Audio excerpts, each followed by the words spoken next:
अस्सलामुअलैकुम। मुझे कहते हैं नाज़ो, मैं यूएई में रहती हूँ, मेरे 2 बच्चे हैं, 1 मेरा हस्बैंड है। ये है मेरे घराने की कहानी। आपके घराने की कहानी क्या है?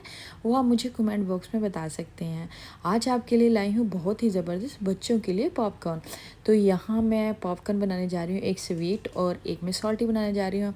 और ये सबसे जो अहम चीज़ है, मैं इसे बनाने जा रही हूँ प्रेशर कुकर में। प्रेशर कुकर में ये बहुत इसलिए बनाती हूँ, ये अंदर से बहुत सॉफ्ट बनते हैं, खाने में जल्दी डाइजेस्ट हो जाते हैं इसलिए, क्योंकि इसमें स्टीम भी आ जाता है जब हम इसको बना रहे होते हैं। ठीक है, तो यहाँ मैंने ऑयल लिया है और साथ में पॉपकॉर्न ऐड कर दिए हैं और मीडियम फ्लेम पे इसको रखना है। सॉल्ट मैंने ऐड कर दिया है।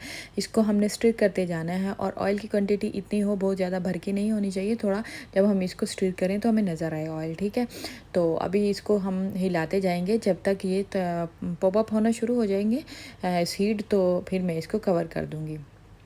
अभी मैं इसको कंटिन्यू हमने इसको स्टिर करना है, मीडियम फ्लेम पर करना है। उसके बाद फिर जब ये पॉप अप होना स्टार्ट हो जाएंगे तो हम इसको कवर कर देंगे।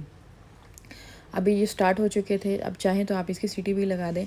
और अच्छा जी, अभी ये मेरा रेडी हो चुके हैं। ये देखें, बहुत ही ज़बरदस्त सॉफ्ट किस्म के रेडी हुए हैं और डाइजेस्ट बच्चों के लिए जल्दी डाइजेस्ट होने वाले हैं। ठीक है, और इसके साथ अभी यहाँ मैंने ले लिया है दूसरे पैन में जैगरी पाउडर और इसमें बहुत सारी गुठलियाँ हैं, इसलिए ये कि जल्दी से कैरमलाइज़ नहीं होगा। हम इसमें थोड़ा सा पानी इस्तेमाल कर लेते हैं ताकि ये जल्दी से कैरमलाइज़ हो जाए और फिर हम इसको पॉपकॉर्न में इस्तेमाल कर सकें। ठीक है, अच्छा, मैंने इसके ये पानी ना थोड़ा सा मुझसे ज़्यादा डल गया है, लेकिन थोड़ा डालें। और अगर ज़्यादा डल जाए तो इसको अच्छे तरीके से पकाना है। ठीक है, जब अच्छे तरीके से पक जाएगा तो फिर हमने इसके अंदर पॉपकॉर्न वगैरह डाल देना। ये मैंने एक बाउल लिया है और मुझे लग रहा है, ये देखें, ये थोड़ा पतला है। अभी जब मैं इसके अंदर पॉपकॉर्न डालूँगी तो मैं चूल्हा थोड़ा ऑन कर दूँगी ताकि ये अच्छे तरीके से जो है इसके साथ मिक्स हो जाए, अच्छे तरीके से इसको चिपट जाए। ये खाने में बहुत हेल्दी भी हैं और इनका टेस्ट भी बहुत ज़बरदस्त है और सर्दियों में बहुत ही अच्छे रहते हैं। डाइजेस्ट भी जल्दी होंगे अगर हम इसको गुड़ या शक्कर के साथ बनाते हैं। तो मैं इनको शक्कर लगा के ऐसे बच्चों को दे देती हूँ, तो वो बहुत जल्दी डाइजेस्ट भी हो जाते हैं और इसका टेस्ट भी बहुत अच्छा रहता है।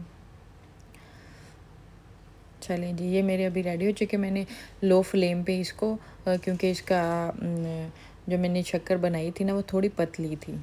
बस ये देखें, अभी ये रेडी हो चुके हैं, इसी तरह दूसरे भी। और बस ये बहुत ज़्यादा गर्म होते हैं और हाथ में चिपक भी जाते हैं। बस यही ध्यान रखिए, इसको हाथ ना लगाइएगा।